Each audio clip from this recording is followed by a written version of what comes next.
ዛሬ ኢትዮጵያ እየመረጠች ነው። ህዝባችን የሉዓላዊ ስልጣን ባለቤትነቱን በተግባር እያረጋገጠ ያለበት ታላቅ ቀን ነው። እኔም የመምረጥ መብቴን በመጠቀም ድምጼን ሰጥቻለሁ።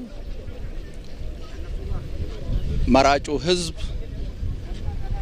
በምርጫ ካርድ አወሳሰድ ወቅት እንዳደረገው ዛሬም በድምጽ አሰጣጡ በማለዳ በነቂስ ወጥቶ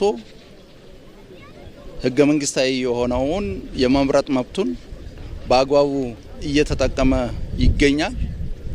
እንደምታዩት የምርጫ ሂደቱ እጅግ ሰላማዊ፣ ነፃና የተረጋጋ ነው። ህዝባችን በከፍተኛ ደረጃ እየተሳተፈ ይገኛል።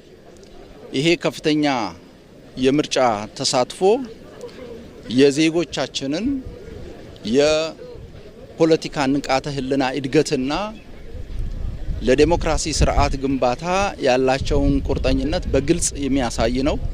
ይሄ ከፍተኛ የምርጫ ተሳትፎ ህዝባችን ያለ ይሁንታው የራሳቸውን እኩይ ዓላማ ለማሳካት ሲሉ ለሽፋን የህዝብ ውክልና ተልእኮን ለራሳቸው ለሰጡ አካላት ቦታ እንደሌለውና የራሱን ጉዳይ በራሱ ለመወሰን ትልቅ ዝግጁነት ያለው መሆኑን የሚያሳይ ነው።